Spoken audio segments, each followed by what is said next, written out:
ખેડૂતોનો વીજ લાઈનનો જે પ્રશ્ન છે એ પ્રશ્નને લઈને ગુજરાતની અંદર ઠેર ઠેર વિરોધ થઈ રહ્યા છે. ખેડૂતો બિન રાજકીય રીતે પણ આ પ્રશ્નને લઈને વિરોધ કરી રહ્યા છે.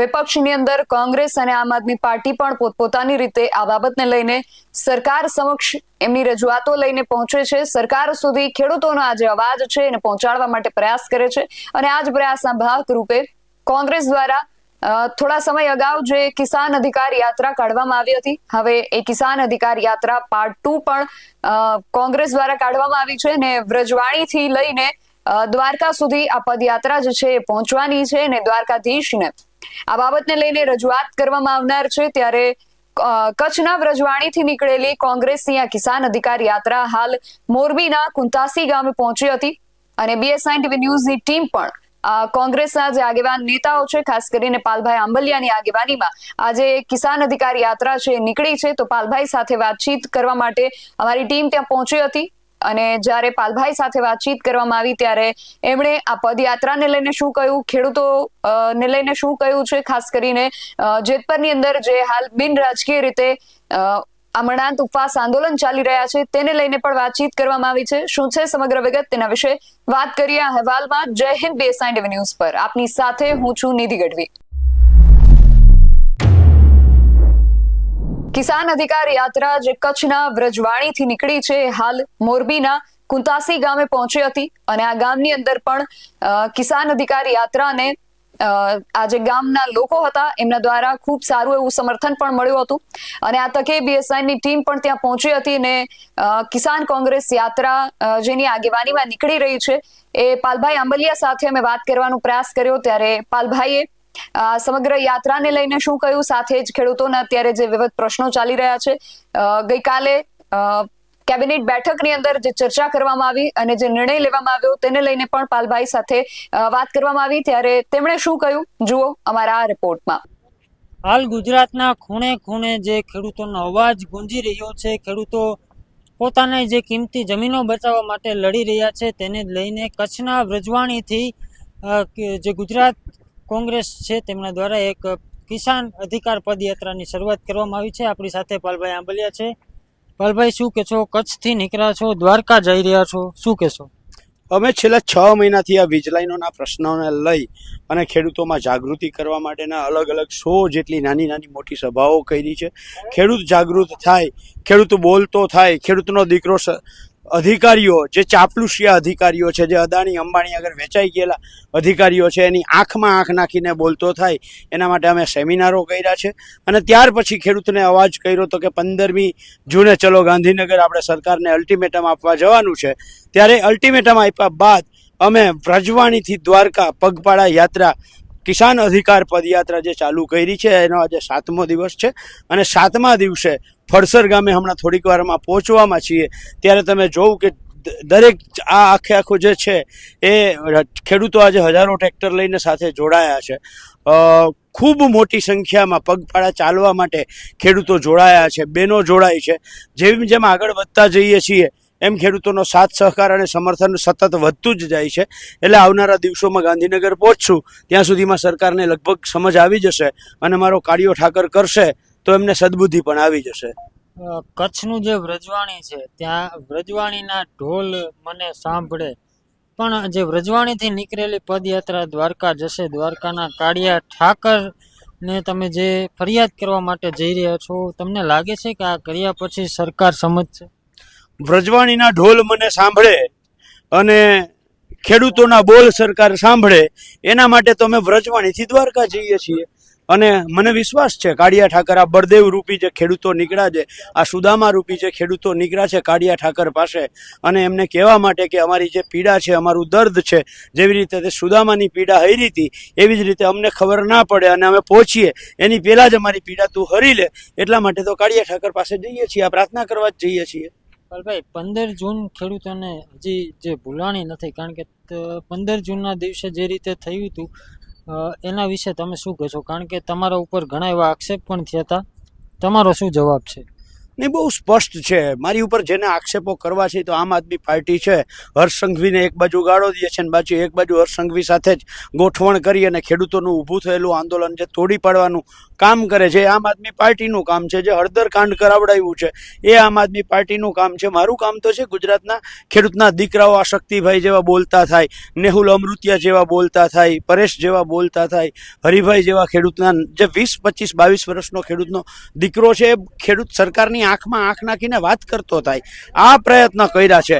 અધિકારીઓ સામે ચર્ચામાં દોઢ 2 કલાક સુધી અધિકારીઓ સાથે ચર્ચા કરી છે અને આખા ગુજરાતના ખેડૂતોને જાગૃત કરવાનું જે અમે કામ કર્યું છે. અને ત્યાર પછી કોઈ આક્ષેપ એટલા માટે કરે છે કે ક્યાંક ને ક્યાંક એમના પેટમાં તેલ રેડાય છે અને જેના પેટમાં તેલ રેડાય છે એવા લોકો આક્ષેપો કરે છે. ભાઈ, જેતપરમાં પણ ખેડૂતોનું આંદોલન ચાલી રહ્યું છે. બિન રાજકીય છે પણ આંદોલન છે. તમને શું લાગે છે બિન રાજકીય આંદોલન આજે એનો 15મો દિવસ છે, હજી જેતપરના ખેડૂતોને કેટલું લડવું પડશે? જો જેતપરના આંદોલનને ડે 1 થી અમારું સમર્થન છે. અમે પહેલા જ દિવસે જ્યારથી એ જાહેરાત થઈ ત્યારે અમે કહ્યું તો અમે એવા હરખપદુડા નથી કે કોઈ ન બોલાવે તો સામેથી જઈને બેસી જઈએ. જેવી રીતે 15મી જૂનના આંદોલનમાં અમે ના પાડવા છતાં સામેથી આવવાનો જે પ્રયત્ન કર્યો ને ખેડૂતો તોડી પાડ્યું, એવા અમે નથી. બરાબર છે. એટલે અમે અમારી આખી ટીમ છે એ જેતપર ખેડૂત આંદોલનને પૂરેપૂરું સમર્થન કરવામાં છે. અને અમારી ટીમ જે મુખ્ય હોદ્દેદારો નથી એવા લોકો, અમારા કોંગ્રેસના કાર્યકરો પણ ત્યાં જે જેતપર આંદોલન ચાલે છે એમની સાથે છે જ. અને જેતપરનું આંદોલન હું તો BS9ના માધ્યમથી કહું છું કે જેતપરનું આંદોલન હોય કે અમારી આ પદયાત્રા હોય, બંનેનો ઉદ્દેશ છે એ એક છે કે ખેડૂતો માટે આ વીજ લાઈનોના મુદ્દે પોલિસી બને. એ જેતપર એ ઉપવાસ આંદોલનની રીતે કરે છે, પોતાના શરીરને કષ્ટ આપે છે. અમે પદયાત્રા કરીએ છીએ, શરીરને કષ્ટ આપીએ છીએ. મૂળ વાત એ છે કે આપણી પીડા જે છે એ પીડા લોકો સમજે, એના કારણે સરકાર ઉપર દબાણ ઊભું થાય. અને આ બંને જે છે લડવાની પદ્ધતિ ભલે અલગ અલગ હોય, જગ્યાઓ ભલે અલગ અલગ હોય, પણ ઉદ્દેશ એક છે. એટલે જેતપર આંદોલનની સાથે અમે 100% જોડાયેલા છીએ. અને જે તમારો પ્રશ્ન હતો કે શું અંત આવશે, અરે મારા ભાઈ, 200 વર્ષ અંગ્રેજોએ રાજ કર્યું હતું, એનો અંત આવ્યો છે. તો આ તો સરકાર છે, આ તો ઓલા ગોરા અંગ્રેજો હતા, આ કાળા અંગ્રેજો છે, ઓલી ઈસ્ટ ઇન્ડિયા કંપની હતી, આ વેસ્ટ ઇન્ડિયા કંપની છે. આનો અંત આવશે. પાલભાઈ, જે રીતે 15 જૂન ખેડૂતોને યાદ છે કે ખેડૂતો જે ગાંધીનગર સુધી પહોંચવાના હતા એ નથી પહોંચ્યા, પરંતુ એ સભાના દ્રશ્યો પણ હજી ખેડૂતોને યાદ છે જ્યાં પાલભાઈ ભાવુક થયા હતા.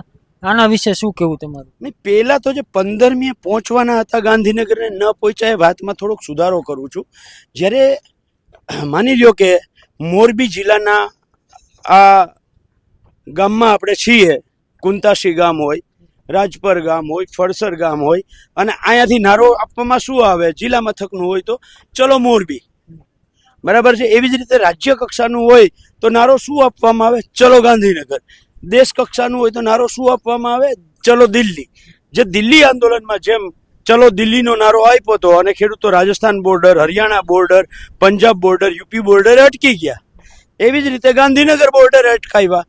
એટલે નારો જે છે એ નારો આ જ હોય, પણ એને ખોટી રીતે જે આમ આદમી પાર્ટીએ રજૂ કરી અને ખેડૂતના આંદોલનને જે તોડવાનું પાપ કર્યું છે એના કારણે આ પરિસ્થિતિ થઈ છે. અને આજે એ જો ન થયું હોત તો હું એવું માનું છું કે, કારણ કે ત્યારે સરકાર તરફથી લાલજીભાઈ સાથે જે વાત થઈ હતી એ પ્રમાણે એના અધિકારીઓ જે છે, સરકારના ઉચ્ચ કક્ષાના અધિકારીઓનું ડેલિગેશન એ ખેડૂતોને મળવા આવવાનું હતું. ખેડૂતોએ ગાંધીનગર જવાનું નહોતું, એ મળવા આવવાના હતા અને એટલે ત્યાં રોકાવાનું હતું. પણ એને આખું એવી રીતે ડાયવર્ટ કરવામાં આવ્યું કે જેના કારણે ખેડૂતોએ હેરાન થવું પડ્યું છે.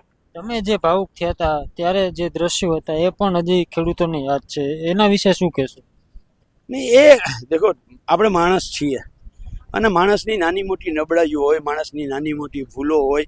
અને એ જે 6 મહિનાના સતત અથાગ પ્રયત્નોના અંતે કોક ષડયંત્રકારી લોકો ક્ષણિક માટે જે સફળ થયા હોય એવો મને અહેસાસ થયો કે ષડયંત્રકારીઓ કેવી રીતે સફળ થયા છે. અને એ સમયે જે મને નાનું મોટું એક દુઃખ હતું, એક ક્ષણિક દુઃખ હતું, અને ત્યાર પછી પાછા લડવાના મૂડમાં આવી ગયા, લડીએ છીએ. જે ગાંધીનગર પહોંચવાનું હતું એમાં શરૂઆત ક્યાંક કોંગ્રેસની હતી, આમ આદમી પાર્ટી આવી એવું તમે કહો છો, પણ એ બાદ જે રીતે કોંગ્રેસે પદયાત્રાનું આયોજન કરી અને અત્યારે 250 કિલોમીટર કાપ્યા છે, આમ આદમી પાર્ટીએ માત્ર કિસાન પંચાયત કરી છે. તમારું આ મુદ્દે શું કહેવું છે? નહીં, જો અમે ત્યારે બહુ સ્પષ્ટ હતા.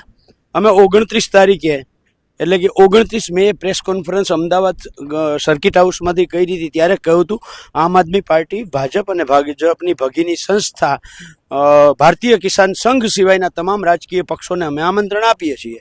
એટલે આ ત્રણને તો ના જ પાડી હતી. તો ના પાડ્યા પછી વગર આમંત્રણે ન જાન ન પહેચાન મેં તેરા મહેમાન, જાનમાં કંઈ જાણે નહીં હું વરની ફૂઈ ધોળી ધોળી મોય, એવું આમ આદમી પાર્ટીએ શું કરવાની જરૂર હતી? એટલે એ જે થયું એ ક્યાંક ને ક્યાંક શું કે આમ આદમી પાર્ટીનું ઈરાદાપૂર્વક બીજું હળદર કાંડ કરાવવાનું હતું. અને મને આજે એ વાતનો ખુશી છે કે ભલે એ રેલી ક્યાંક ને ક્યાંક આ લોકો એને પાડી દેવામાં સફળ રહ્યા હશે, પણ ખેડૂતોનો હોસલો, ખેડૂતોની લડાઈનો જે અંદરનો જુસ્સો, જુનૂન, જજ્બો એ તોડવામાં સફળ નથી થયા. અત્યારે આ નીકળો છું ફરીથી પદયાત્રા લઈને, અને તમે જો આમ નજર પડે ત્યાં સુધી ખેડૂતો છે, ટ્રેક્ટરો છે, અને દ્વારકા પહોંચીએ ત્યારે જોશો, બરાબર છે. એટલે લડાઈમાં ક્યાંક ને ક્યાંક બનતું શકે. અને આંદોલનો છે, આંદોલનોમાં ચડાવ ઉતાર આવતા હોય છે, પણ આંદોલન નિરંતર સતત જે ચાલુ હોય, સાચી દિશામાં ચાલુ હોય, લોકો માટે ચાલુ હોય, નવા નવા ખેડૂતના દીકરા દીકરીઓ બોલતા થાય એના માટેની લડાઈ હોય, તો સ્વાભાવિક છે કે સતત લડતું લેવું જોઈએ, અને અમે લડીએ છીએ.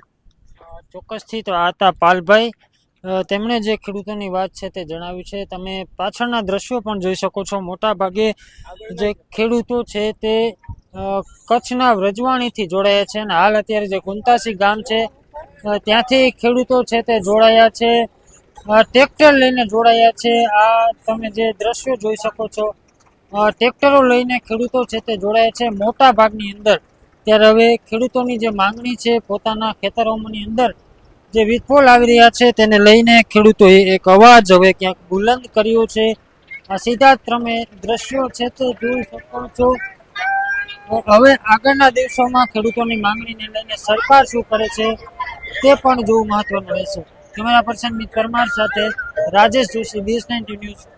તો બાલભાઈ દ્વારા જે પ્રકારે આક્ષેપો કરવામાં આવ્યા છે અને જે પ્રકારે કટાક્ષો કરવામાં આવ્યા છે તેને લઈને તમારું શું માનવું છે? તમારો મત અમને કોમેન્ટ બોક્સમાં ચોક્કસથી જણાવજો. આવા જ વધુ અહેવાલો સાથે મળતા રહીશું. તમે મારી YouTube ચેનલને સબસ્ક્રાઇબ કરવાનું અને અમને Facebook અને Instagram પર ફોલો કરવાનું ભૂલશો નહીં. બાકી અમને અપડેટ્સ માટે આપ જોતા રહો BS9 ન્યૂઝ. નમસ્કાર.